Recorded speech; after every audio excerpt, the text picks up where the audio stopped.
Hello and welcome to the Choralosophy Podcast, a weekly podcast whose mission is multifaceted. Each week when you tune in, you will find episodes that question best practices, challenge music education dogma, facilitate conversations about touchy topics, demonstrate pedagogies, and conversations where colleagues learn from each other. This is episode 271, Responding to the Challenge in Education, with Dr. Clelyn Chapin. In Education's Race to the Bottom of the Brainstem, episode 264, it generated a lot of discussion, both over on Substack and on the podcast channels on social media, but none of those conversations were more productive than this one. This week's guest did it exactly right. She listened to the episode and then reached out and said that she listened, but thinks that she can add more to this conversation that is vital to teachers about the challenge that we are facing, and the next generation of teachers, I think, is going to face even more so than ours did, which is competing with kids in an attention economy. So in this episode, Dr. Chapin and I, who is a music education professor at the University of Northern Colorado, dive in and discuss the evolving landscape of education, picking up where we left off in episode 264, particularly this time focusing in music education. We explore the challenges teachers face in engaging students, the impact of technology on learning, and the importance of authenticity in teaching. The discussion also delves into the role of risk tolerance in student participation, the significance of meeting students where they are, and what that means and what it doesn't mean, and the concept of gamification as a tool for enhancing learning. We take the first volley of the conversation from the previous episode and just move the ball forward, because this is a complicated topic and it needs lots of eyes and lots of attention. So, of course, listen all the way to the end. I want you to think about the ways that you would weigh into this conversation, have your thinking stimulated, possibly challenged, and we want to hear from you. So head over to the Choralosopher's Facebook page and weigh in on the post for this episode, or you can head over to the Education's Race to the Bottom of the Brainstem post on Substack as well to continue the conversation there. Choir directors, music educators, show planners, you pour your heart into your music. Shouldn't your events get the same attention? That's where Ludus comes in. Sell tickets, promote your concerts, and fundraise with ease. Selling merchandise and concessions? Ludus Retail makes in-person sales effortless. Running choir camps or workshops? They have a classes feature that keeps registration simple, and when you need help, the live support team is ready to pop up with real answers from real people. The best part? It's completely free for organizations. Thousands of music programs already trust Ludus because great music deserves more than just a ticketing system. A big shout out goes to the producers and Inner Circle over at the Patreon page. These are folks that are really dedicated to keeping the lights on here at this show. Venture Studios, Chandler Smith, Brian Long, Michael Herron, Kyle Peterson, Steve and Kathy Kakachik, David Kowalczyk, Max Jackson, Angie Schilling, Rebecca Chalk, RJ McCracken, Michael Shimp, and Kyle Siddons. All right, everybody, I'm here with Clelyn Chapin, and this is going to be a fun episode because it's kind of unique and rare on the show, as I was just sharing with Clelyn, that she heard an episode and said, hey, I want to join this conversation too, because there were things in the episode, in the Education's Race to the Bottom of the Brainstem episode, that she wanted to add. And I think that's awesome, because that is exactly why I have this shirt on, the Better Conversation Activist shirt on, because that is the mission here. That is what we are trying to do. So, Clelyn, welcome. I'm excited for this conversation. Thanks so much for having me. I'm excited. It's going to be fun. Why don't you start out by just sharing with folks who you are, what do you do every day, where do you do it, and a little bit of your origin story. Sure. Currently, I'm teaching at University of Northern Colorado. I work in the music ed realm and with the ensembles. So I really get to do it all. And I love that. It's so great to be on the pedagogical side and on the conducting side. I also work with community groups. I have the Greeley Chorale, and recently worked with the Denver Feminist Chorus, which is a large group in the gala world. Before that, I have been in education in some shape or form since 2008, in all sorts of levels, worked with middle school, high school, piano, choir, community groups. So I've really kind of seen a lot in the educational sphere.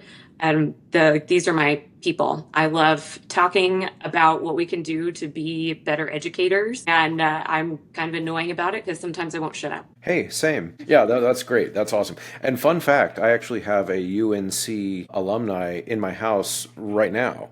What? Yeah, Crazy. I don't know if you've ever come across Ryan Board. He's the choir director out at Pepperdine University. He's the Kidding. DCA. Yeah, he got his degree, his undergrad degree at UNC many years ago. Had Galen as his teacher and all of that. It's just funny. I mentioned that I was going to be talking to you, but he's in town for a music thing and he's staying at my house. Just hilarious. Oh, cool. Oh, that's awesome. Yeah, very cool. Oh, okay, well, that's awesome, and I think that that is a really good starting place for where this conversation is, which is that I teach K through well 9 through 12 in my case, but I do work with a lot of younger kids too, and of course feeder programs that come into my school. And you're working in the music ed side of things, and you're working at the higher ed level. And I imagine a lot of these things with the way that education is changing or has been changed or evolving because of technology is impacting your world in different ways, but also very similar ways to how it's impacting my world.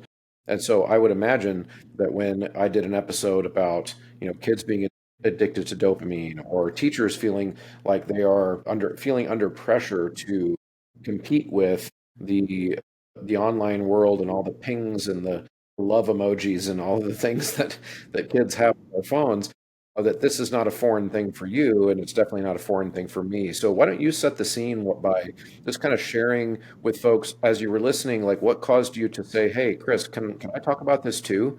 Like, what caused you to want to jump into this conversation? Sure. Yeah, I think the number one thing is my perspective of my focus on being on what I can control. I'm not a huge policy person.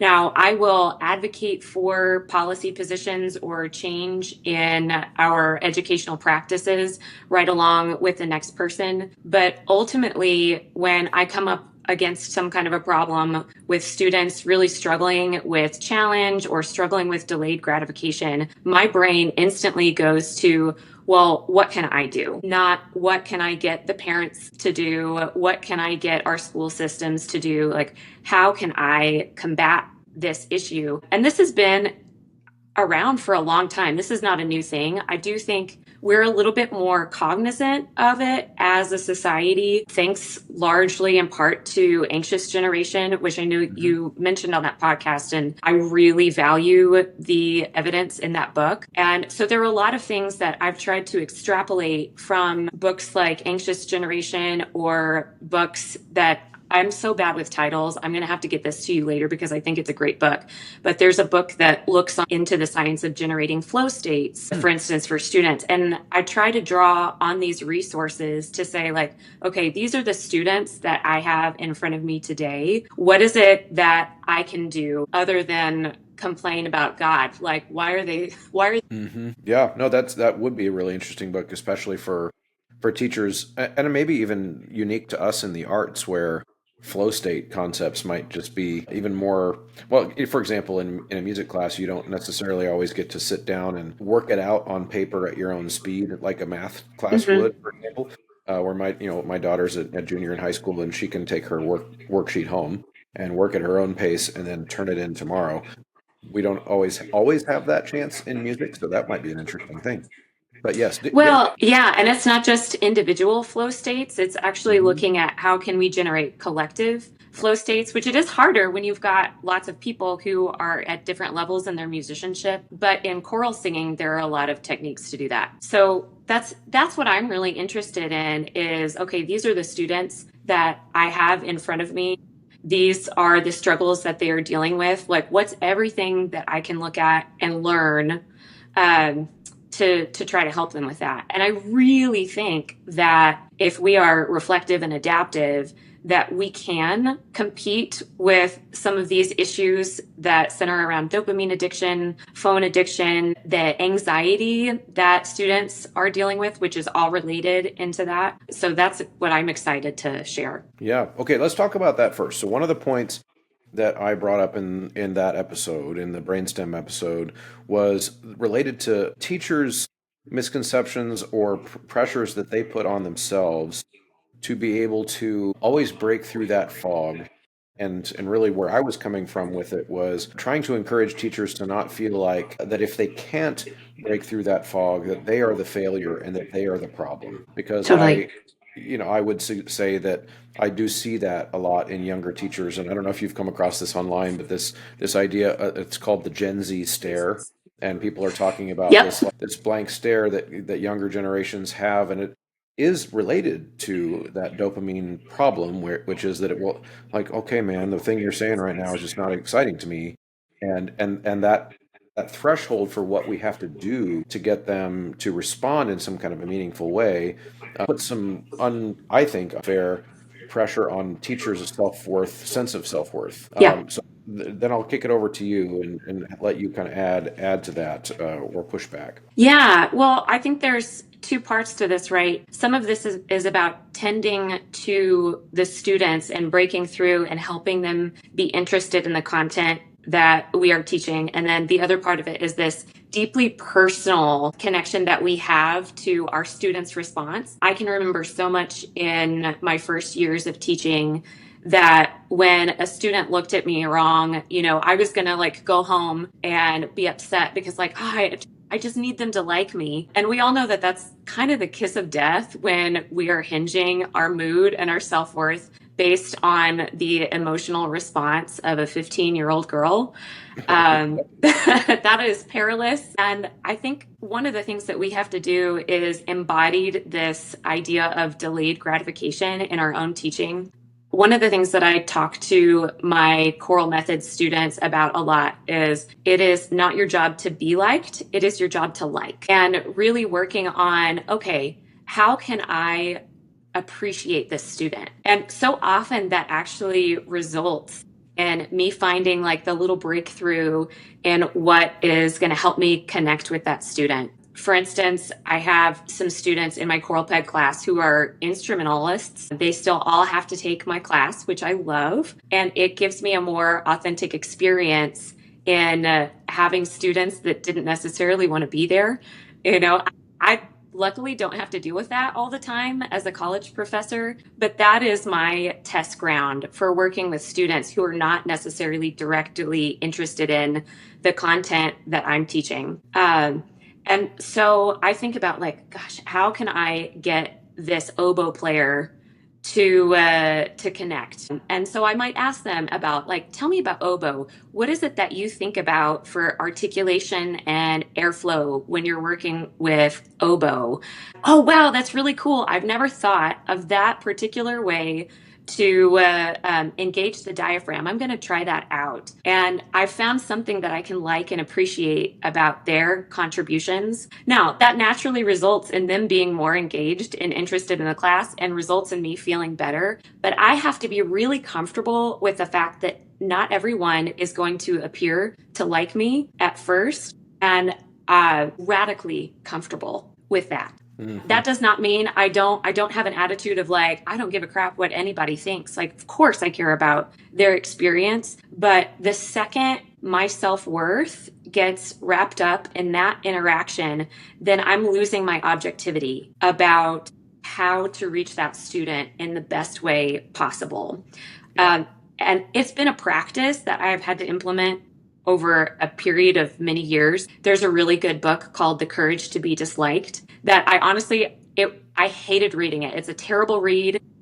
I think it's poorly written, and it is the single most useful book I've ever read in my life in terms of my teaching career satisfaction. So that's one side of it is like, hey, if we're going to be in the classroom, are we ready emotionally to accept the fact that not every kid will be reached by that? And can we continue on in working to find and cultivate our best practices, even when we might not get the immediate reaction that we're expecting from students? Absolutely. Yeah. Mm-hmm. Yeah. Yeah. No, it's interesting you say that because I like how you said radically okay with that. And I think, would you agree that that's not something that always comes naturally to young teachers, that you kind of have to like learn to feel that way? Absolutely. There is a course that I teach right before students go out into student teaching in the field. It was the first time I had taught that course, and I was getting like some kind of weird vibes from them, some anxiety about going into teaching. And And so I asked them, I said, is it more important to be authentic or is it more important to be liked? And of the 14 students that I had in the class, only one of them said it was important to be authentic. And that's when I said, red alert, we Yeah. have to stop everything that we're Right. doing here because it is the domino effect of so many other problems when you're going into a classroom thinking like, okay, what can I do to get these kids to like me? Right. No, it's you're absolutely right. And, the way I've always kind of processed it for myself personally, and it also carries into the classroom, but just in my personal life and everything. I always would tell someone if they ask, because I have this conversation a lot, because it doesn't shock anyone to know that I'm always like my whole life I've been a polarizing personality, mostly because I don't know how to not be authentic, and that partly could be my kind of borderline autism kind of spectrum type. Like I just don't know how. Like it's something, it doesn't come naturally to me to read somebody's body language, for example, and see that they're not liking my vibe right now. So then I would change it to like to make them smile. Like I've never really had that part of my personality. And so I've always thought of it like, I want people to like me. It's not that I don't care. Like, I want you to like me. I want my students to like me. I want my neighbor to like me. But I'm not willing to sacrifice my true self for that. And then I also like to tell people, I think of it like picking hymns at my church job. Every Sunday, there will be a little old lady who's mad at me no matter what hymns I pick. I will pick one set of hymns, and she'll be mad. One lady will be mad because I didn't pick the ones from her church growing up. And if I acquiesce to her, then another lady from a different church growing up would be mad at me. And so then I just have to pick the hymns. Yes, any kind of church work is the best possible practicing ground for learning to be okay with people's displeasure. Uh-huh. It absolutely is. It absolutely is. Now, one of the reasons that I made that episode too, and I want to get your thoughts on this because I think this is one of the things that you were thinking about too, is one of the things I was bringing up in that episode is not because I disagree with anything you just said, because I do think there are things teachers can do to cut through that brain fog of the Gen Z stare and get kids excited and full of energy and all those things. And of course, I try to do those things too, and I think most of the time I do a pretty good job of it. However, I do feel like one change in education that I've noticed over the last 5 to 10 years is less and less talking about what percentage of that is the kid's job. In other words, what percentage of that, because I'm not saying it's 100% the kid's job, so the teacher, it's part of our job, but I think the kid has some non-0% responsibility to come to the class, even if they don't like the class, and tell themselves, I need to learn this material. Thoughts about that? Yeah. So the question I had in response to that section was, how do they learn that? And I don't think Mm-hmm. it's just by going to those classes and being put in those situations that they don't want to be in. Some of that they will just pick up naturally or they'll fail. They have that choice. But when we're talking about students' affective and character development, that is learned from social modeling. And Sure. when we Yeah. are not demonstrating that as adults, or if that's not being demonstrated at home, then they have no way of accessing that kind of skill. It's something that has to be coached. It's something that needs to be connected to their own motivation and relevance. And so when I have students that I find to be more resistant or they're really struggling or disengaged. And I'm thinking more back in the high school realm because when they're in college, like they have a lot more autonomy and choice. And if they really don't like the class that I'm in, then they're going to go get another major. But thinking back to my high school days, talking to them about, hey, here is why experiencing discomfort is really important to you. And then also modeling that for students or calling out to students when you are doing something that you really don't like. I'm thinking of bus paperwork. And I would call attention to students and say, like, hey, there is a part of this job that I really don't enjoy. But it is so important for me to do that part of my job because it allows me to take you to really cool places. Mm-hmm. And so I just want you to know that every job that you have, even one that you passionately love, will have parts of it that you don't enjoy. And your body is going to resist it. Like our brains and bodies are like, no, no, like we hate this, stop doing it. And we have to teach our bodies to like chill out and say, like, hey, we're just going to go ahead and initiate this process. And if we hate it after 10 minutes, we can stop. But probably once we get over that initial task initiation inertia that happens, then we'll go ahead and get the job done. And things like that are much more important to call out and reinforce with students because, again, not everything has some level of difficulty attached to it. They really are getting the quick dopamine hits, as you called out so many times in that podcast. Are you a director new to the profession? Or are you a seasoned director who is in a new place? One of my favorite tips for generating interest in the program and to instill buy-in is to plan a trip. There are so many options. You can go to Orlando, you can go to Ireland, or you can perform in a parade or a theme park. You can even take the stage at Carnegie Hall in New York. Wherever you end up, not only will your current crew look forward to the trip, but younger students will count the days until it's their turn to go. If you have no idea where to start, connect with Kaleidoscope Adventures at mykatrip.com. But that means that we just have to make it more intentional when we're teaching it because they don't experience boredom in their daily lives. So actually infusing our curriculum with some of those opportunities and telling them why.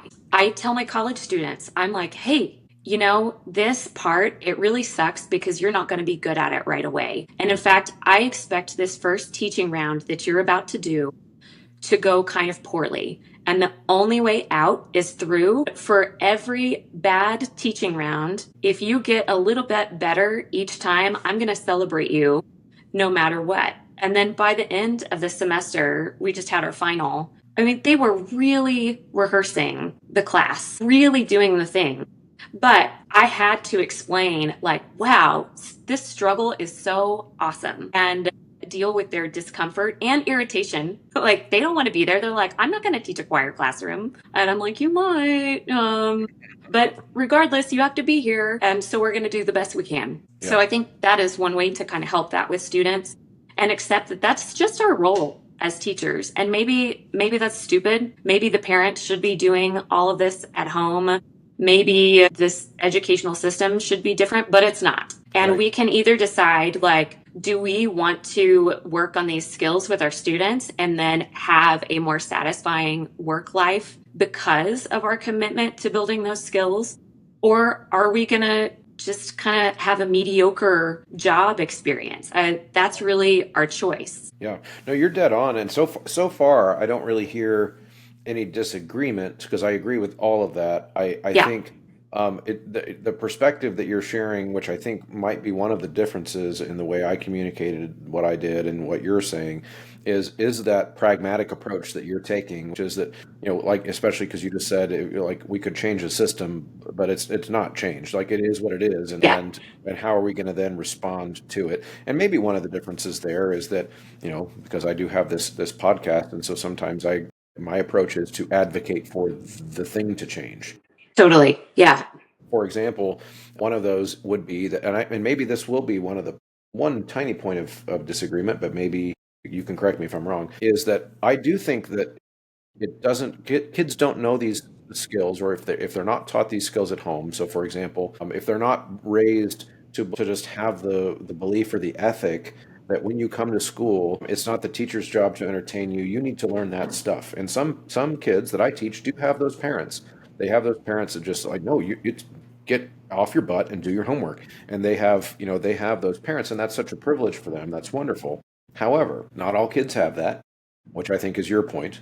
And I acknowledge that for sure. But I do think there are things that administrators and school districts can do to support teachers in that process that I think is less common now than it was when I started teaching 24 years ago.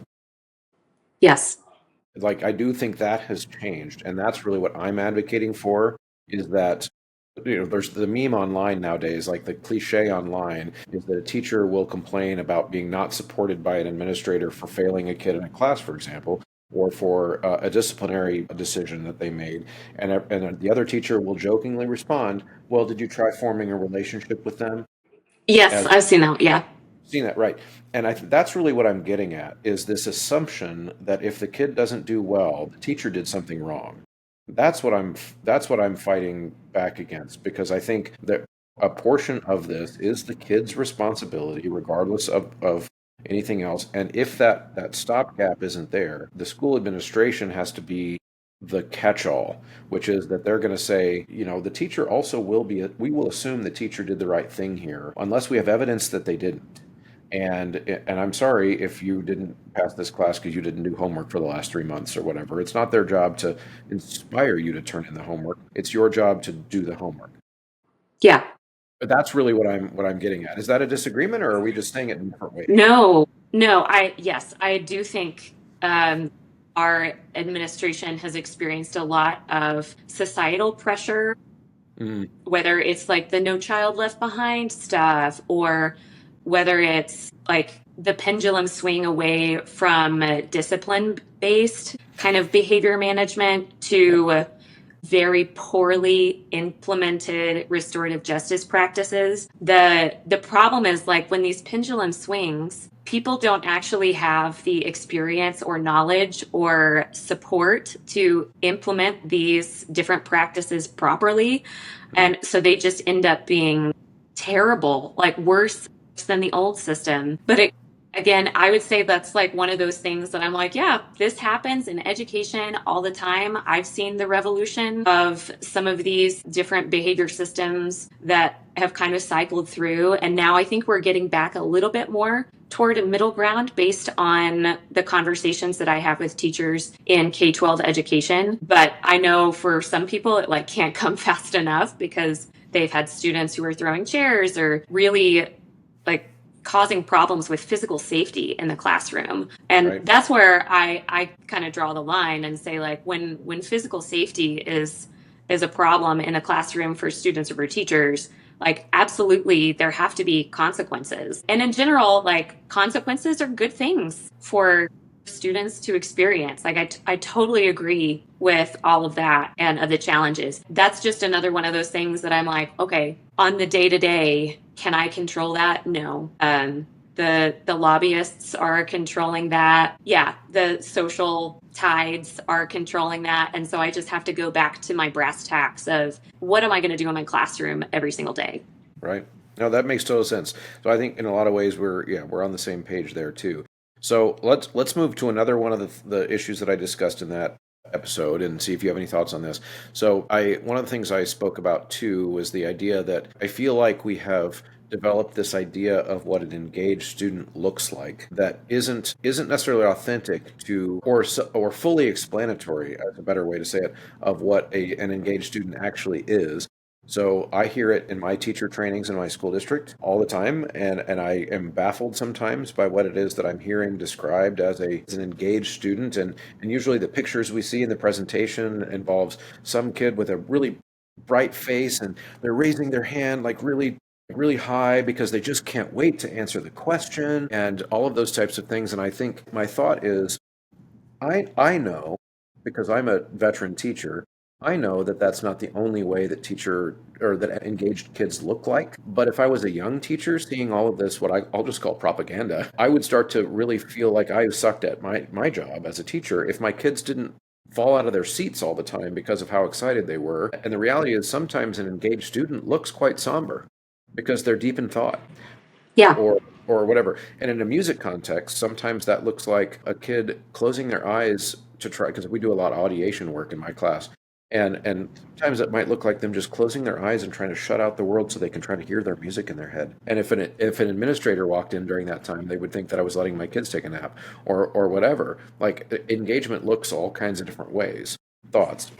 Yeah, I totally agree with that. I think especially with the rise of our neurodiverse students, that this Good point. kind of like Polly Pocket sort of thing is not at all friendly to our neurodiverse population. And that I would say though, like I have not heard of people really measuring it in that way.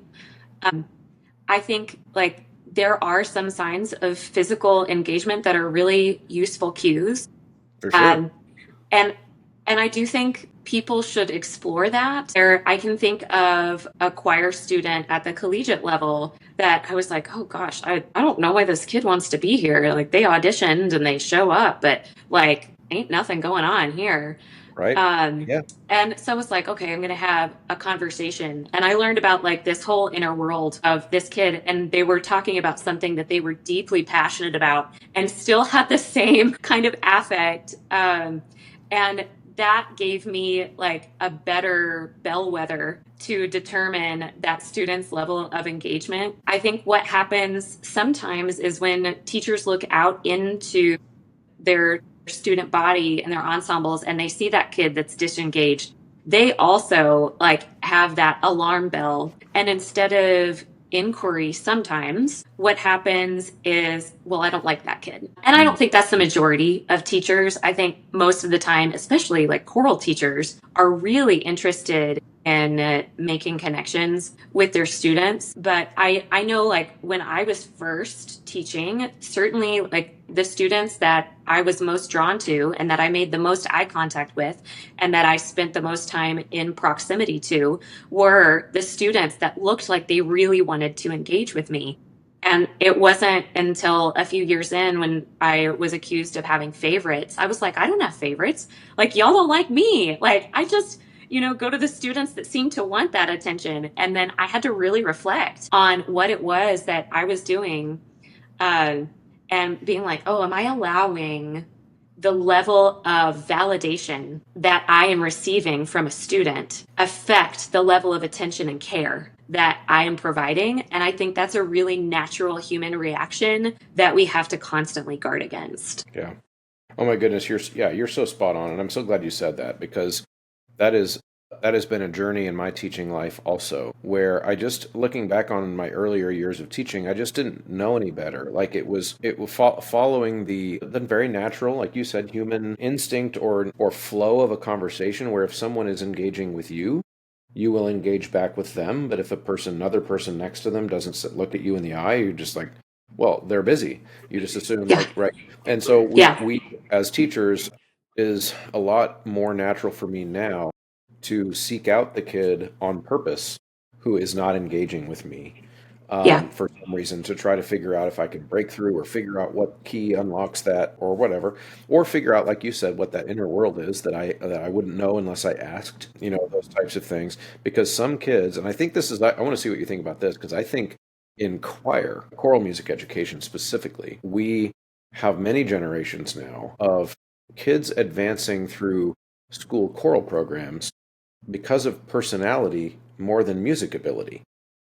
I think that's kind of an epidemic, and it has been for a long time, where I think kids get identified in junior high and elementary school even as the ones who are more willing to like sing loud, and the one who's more willing to sing the solo or want to be the lead in the musical. And we just assume that those are the best ensemble musicians, and oftentimes they're not.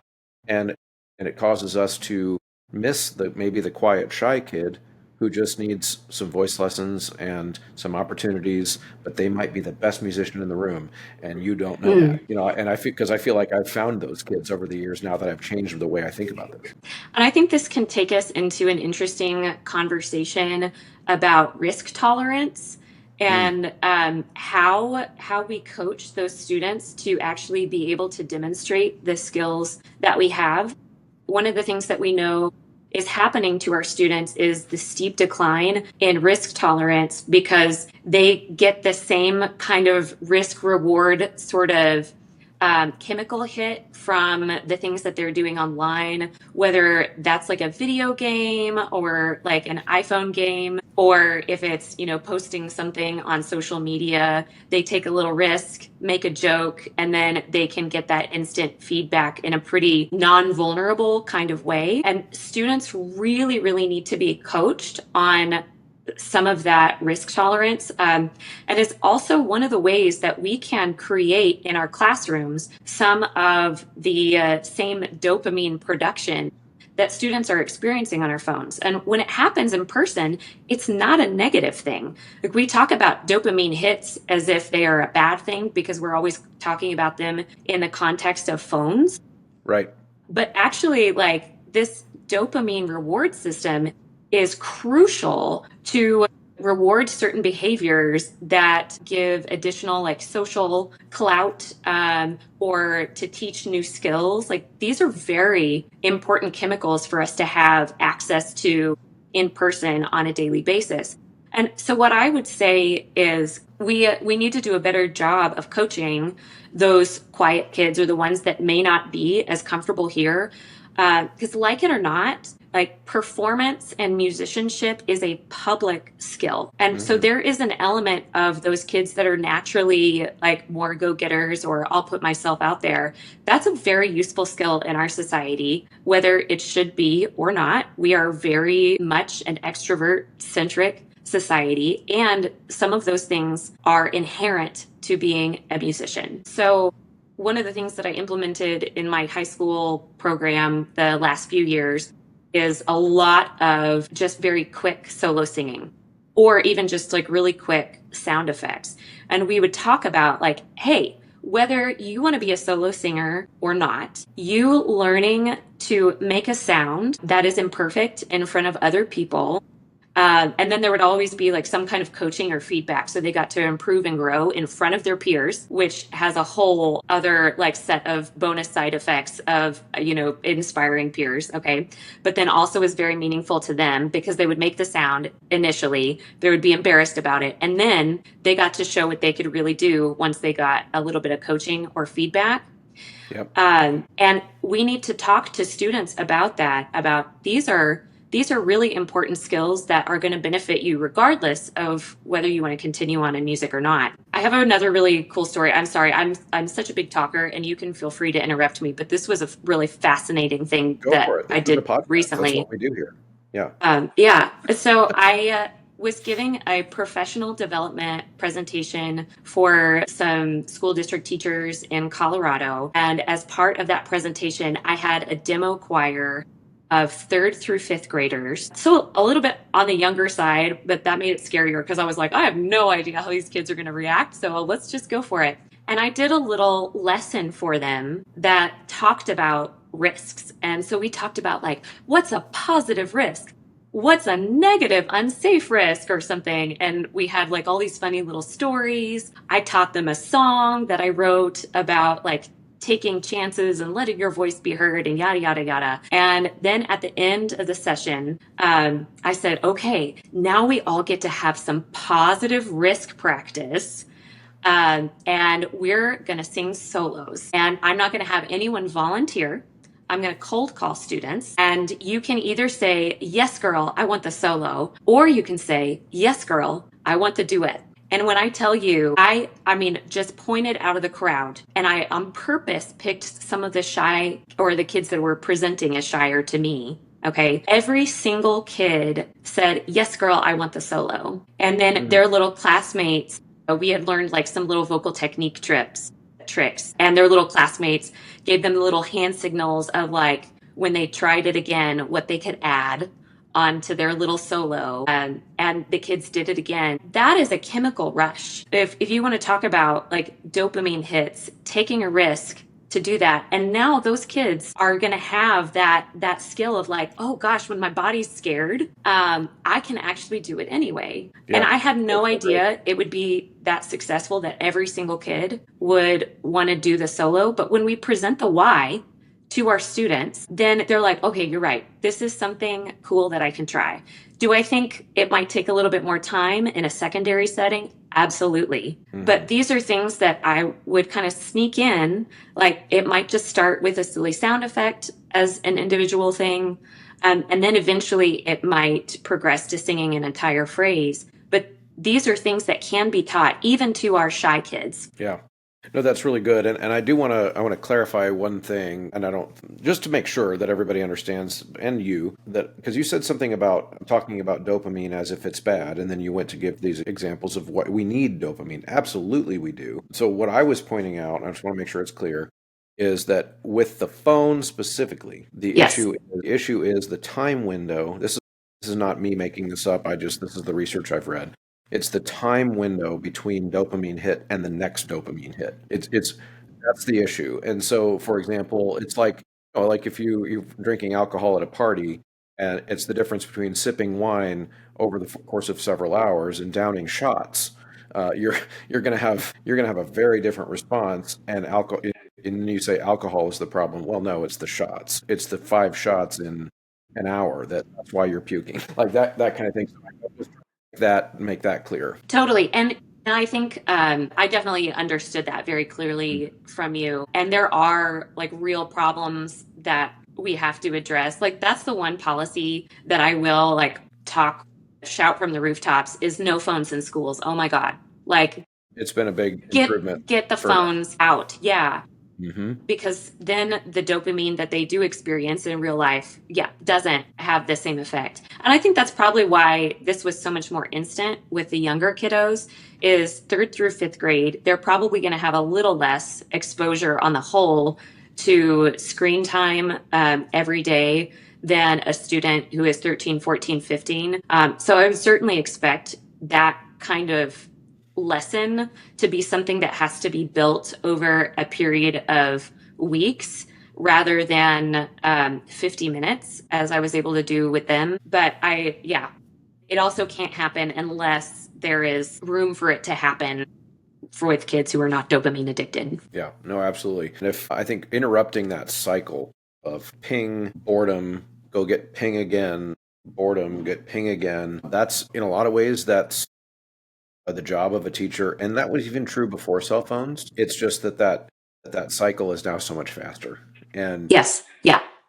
that's where the challenge is. And I wonder too, if we could kind of go into one of the other things I talked about in that episode. I want to see if you have thoughts about this is applying this specifically to a music context where, so many of us, maybe if we took piano lessons as a kid, remember the painful, like almost painfully concentrating that you have to do when you're a beginning piano player to just get one finger to do the right thing while another finger's doing a thing. And it just like, it takes so much work and effort. And in our current generation of kids, that's just one of many examples. But in my choir class, it's the method that I use to teach kids to read music. I make them sound things out. So we go slow and they have to do it a cappella and they have to figure out the distance between do and mi. And if it's wrong, they have to figure out the notes between. And it goes real slow. And that can be, for some kids, almost torturously boring at first, without that support structure for explaining, kind of like you've done a really good job of explaining tonight, the way that we should be teaching kids to be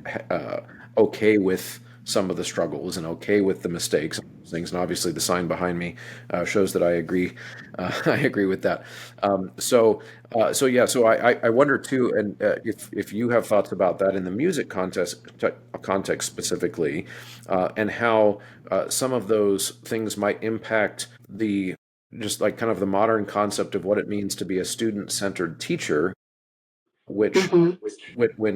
if I think a misapplication of a concept of student-centeredness means you just let the kids say what they want to learn.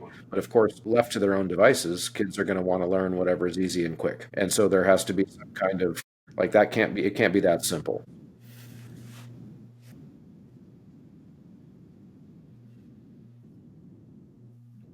Of programs an inappropriate amount of struggle from day to day because the repertoire that we often choose is not at the zone of proximal development for the students that we have.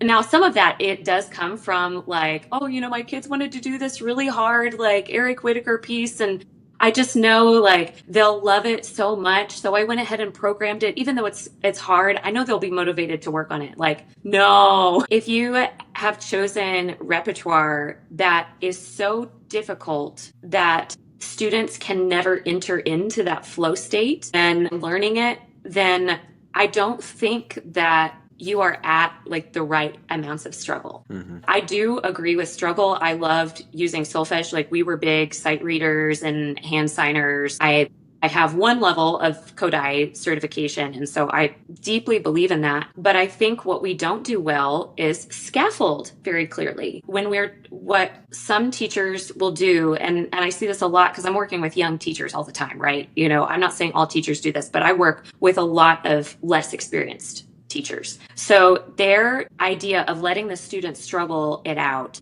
is asking them to do something and they're like, well, we're going to learn this by sight reading it. And it's something that they've never seen before. So they do not have the requisite skills to actually sight read that thing. And then what ends up happening is they're actually just learning it by rote. But the teacher feels that because we wrote our solfege in, then that means they're sight reading it.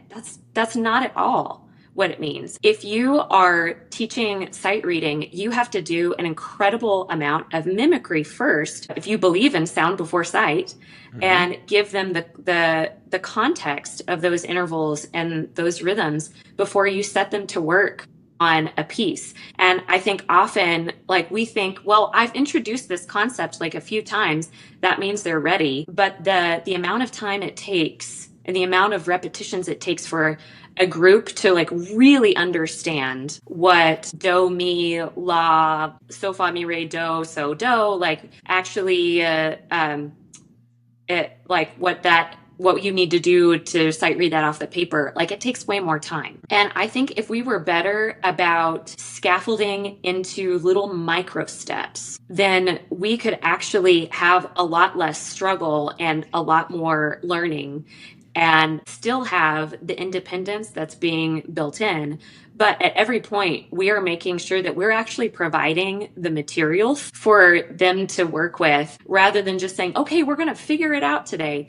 And don't think we're really great at scaffolding sometimes, at least not as good as we think we are. Yeah, for sure. And I agree with that. And that's, of course, the crux of what the music literacy series on this show is about. It's about building those scaffolds so that teachers can avoid over programming, for one, because if a kid, and yes, I'm very much a sound before sight person, if a kid can't hear, let's say, an ascending minor seventh in their head, well, they could be taught the tools to figure it out, and they should be, but they probably shouldn't have that on their sight singing test. So it's one thing to have that on a sight singing thing, and it's another thing to have it on a piece of repertoire that you've got 2 months to work on, and so then you can teach them how to solve that musical problem over several rehearsals. And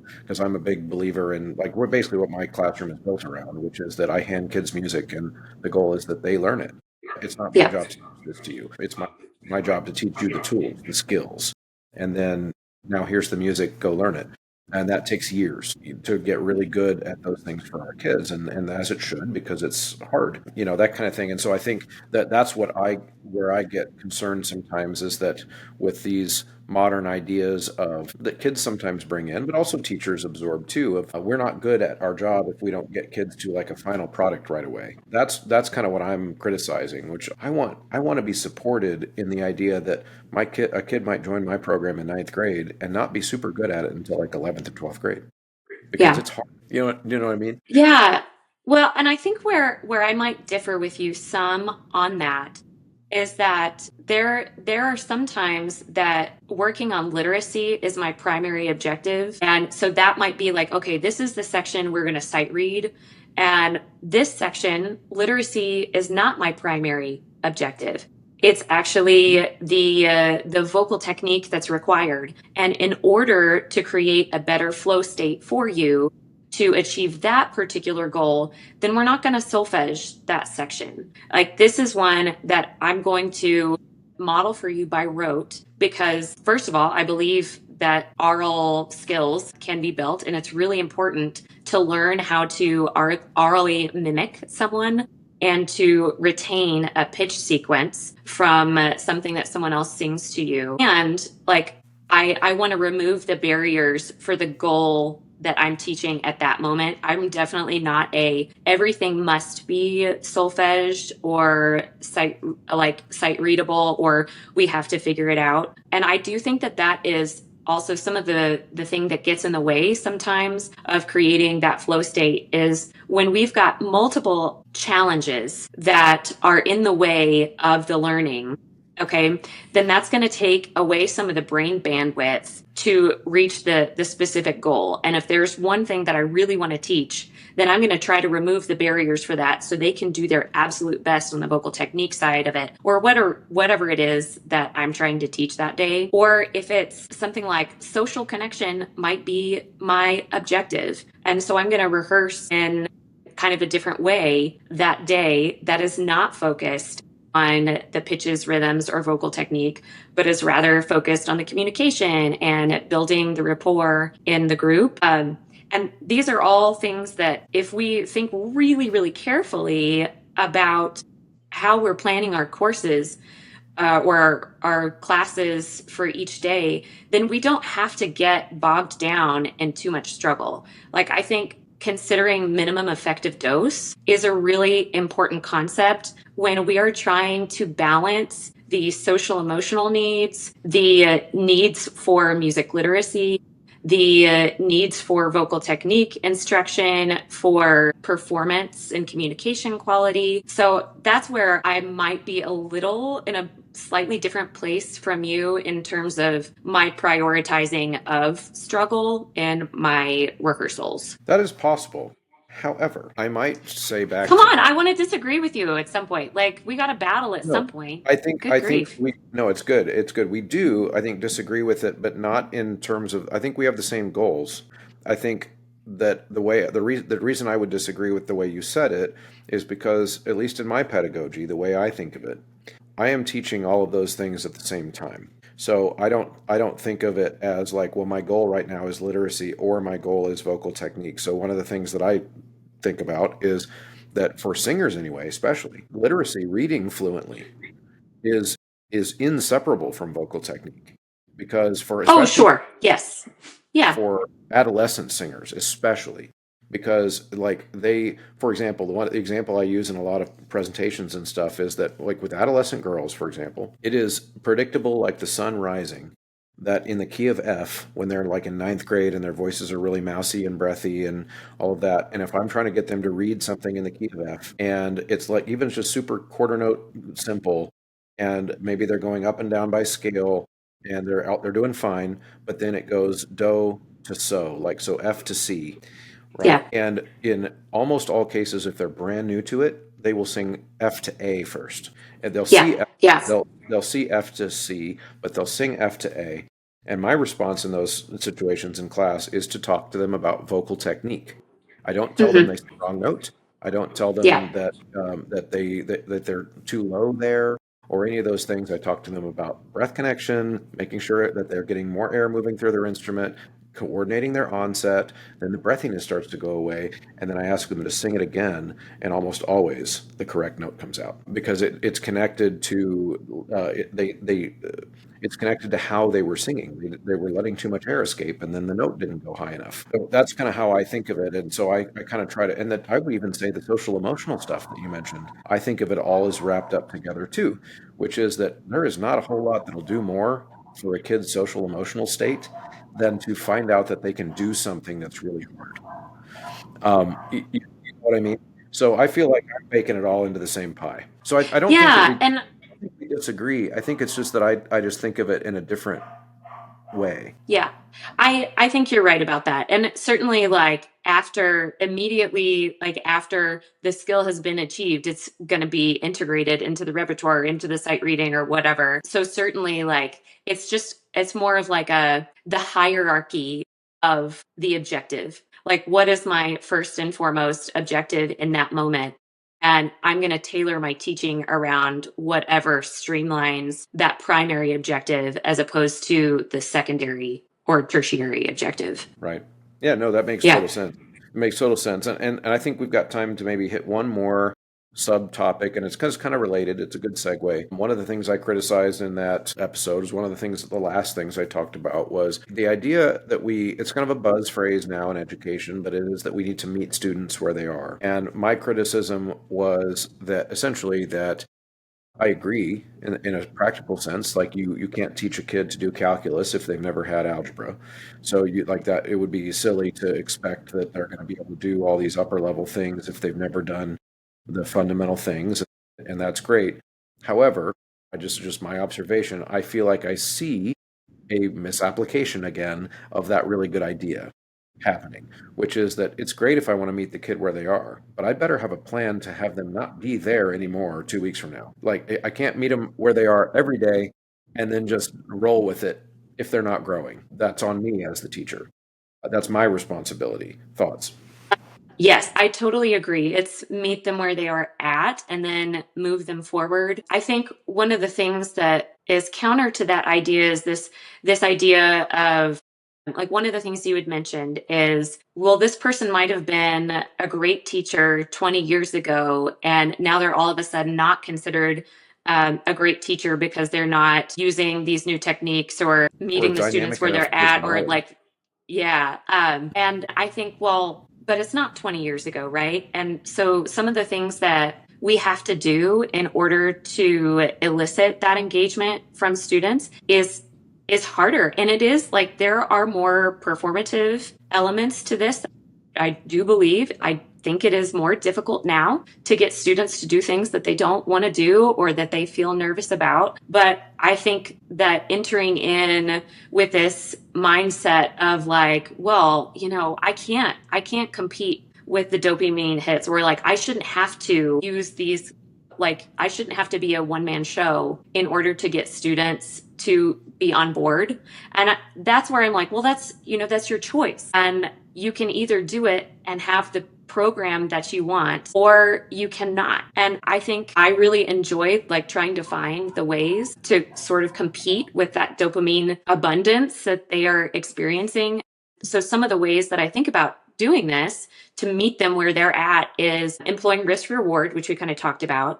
Narrative is another kind of pedagogical tool. So if I'm infusing story into the rehearsal in some kind of way or eliciting story from the repertoire, that's a way to meet them that they're at. That's very pedagogically effective. If I'm using social connection or social reward as a way to make the rehearsal more engaging, then great. Might I have done that in the same way 25 years ago? Maybe not. But I know that this is what makes the brain happy, so I'm going to go ahead and do it. Or am I going to scaffold in a really, really careful way to where I know I am making the path smoother for my students learning? That doesn't mean no struggle, but we're going to add a little bit of difficulty into each repetition instead of starting from a place of immense struggle. I'm gonna grease the wheels just a little bit. And then novelty is the other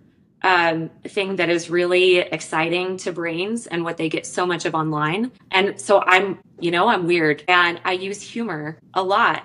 And I realize that some of those things they're not all natural to me. I'm not actually very funny. And it is a skill that I've had to cultivate. And luckily, I've had 15, gosh, what year is it? 2025. So I've had, not quite 2 decades of practice being in front of a group and doing these things. But this was really important to me to cultivate these skills to meet students where they're at. And it's hard. It's really hard. And I don't always do it perfectly.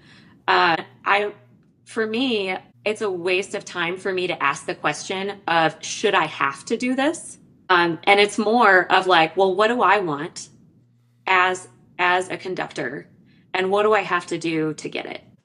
Yeah, yeah, that's good. That's all of that is valid. I think where I was coming from with that particular portion of that episode was really just so, well, let me put it this way. So when I was a first couple of years teacher, so like year 1 and 2, maybe even student teaching, to be honest, it was very difficult for me to allow my real personality to shine through. Like I was so up in my head about the music stuff. Yeah. Like I didn't want to mess up. And and so one of my mentor teachers early on was also my high school choir teacher, and he did some observations for me when I was an undergrad. And he just told me one time, like, Chris, you're so boring to watch teach. And it was he Oh, well, and he because he knew me and he knew that I do blunt like I always have ever since I was a kid. And he said, but what that was alarming to me because I know the real you, and you're not boring. You're very very verbose, and you use big words and you make jokes, and you're like people like to listen to you talk. But that was not what I just saw. Like that what you looked, it was like watching paint dry. yeah. Um, and he said, you've got to figure out a way to learn to be yourself. Because I think kids do respect, even dopamine addicted kids respect authenticity. They respond to it. They can sniff it out. And I think that's kind of what you're getting at is like you have to, it's not a bad thing to try to grow into using more humor, for example, if that's not your natural thing, but it still has to be authentic to you. Yeah. Yeah. And I want to touch on one thing because I think you used this word a lot in the podcast, but we haven't today, and Hmm. particularly the word gamification. Oh, okay. Yeah. Um, and I think, that's one element that people use to say like, well, I'm making everything fun in a game. So that's how I'm meeting students where they are at. And actually what gamification is really about is creating that flow state where you are meeting them in their zone of proximal development. So if you think about why kids are addicted to video games or games on their phones, it's because those phone games have mastered the art of flow states. They know exactly how to just level up slightly the next level. Like if you think of Candy Crush or something, or any other, I don't play video games. So all the ones that I'm going to say are super dumb, but like Sonic, like every level of that video game has like one small element that is more difficult than the last game because they know that's how they keep the students interested. If you are a Kodai teacher, you teach in the exact same way. You are actually taking that gamification and putting it into your teaching because your job is to very slowly insert that unfamiliar element in the context of all the other familiar and then help them figure out that unfamiliar. And so when I think of gamification, that's another word that I would love to reframe for people of actually gamification is just flow state. If you are using it, it's different if you're just throwing out candy. That is gross. I'm not a big fan of like extrinsic rewards, but building in the reward of overcoming a challenge is an excellent way to gamify your class. Yeah. No, that's a good point, and that's a point well taken. I think I definitely was thinking of that word in a different way, for sure. Yeah, totally. Yeah, And in the sense that sometimes, and really even my beef isn't with ever playing games ever. I play games sure. with my kids Yeah, at school. It's that when that type of quick um, quick exchange of the gamification model of certain types of education where there is a simple answer to a simple prompt, and then we spend large amounts of our time in class getting question, simple answer, ding, question, simple answer, ding. What I was yeah, criticizing, how that then starts to mimic their cell phone. And yes, yeah, and that I think we should be careful of that. Not to say to never do anything like that. It's just that we should be careful of how that reinforces certain dopamine reward patterns, and replaces it instead. Can Because time in a class period is finite. We only get a certain number of yeah, minutes, and sometimes the answer to a question in music is not simple. Sometimes it's well, maybe it should be this note, or maybe it should be this note. Maybe we should change it. Maybe there's a different chord we could build here. There's all kinds of higher order thinking that we also need to get to. That was kind of my point yes, of yeah, being careful with that. And I hate to yeah. disappoint you in like at every turn, and to find out that we don't disagree about a whole lot. I know I you're. didn't actually think that we would, but yeah. One thing I would say is I don't think that a lot of teachers are getting great evaluations from their principals because they're using games, because over time those teachers students are burning out. Like those games get very old after a while because at some point like content has to be absorbed and learned in a less convenient way. And students actually want that. I really do Yes. find that students want the challenge if we can wait it out. And so I never worry about like teachers saying like, well, I'm going to try some games. And I'm like, well, good, great. And you won't be able to do it for very long. And you'll find that out how long that's going to last for you and how often you can use that before it becomes a significantly diminishing return. Absolutely. Yeah, that's a really good kind of way to put a pin on that idea. And yeah, really great conversation, Clelyn. Thank you so much for joining me, and bantering back some ideas. And sorry, like I said, sorry we couldn't get into a big old argument.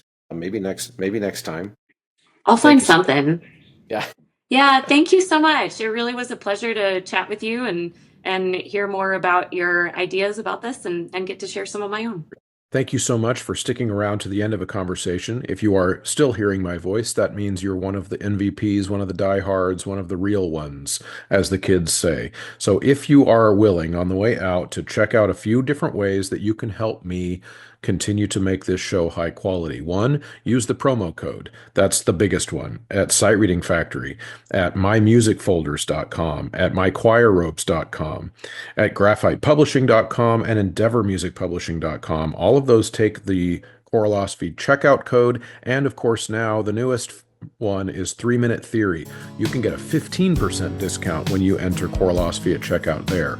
And of course, going to Apple Podcasts and leaving a positive review is very helpful there, and sharing the episodes to your colleagues in real life and on social media. All of those things are incredibly helpful and allow me to continue to create this resource for you. Thank you so much for tuning in. We'll see you next time.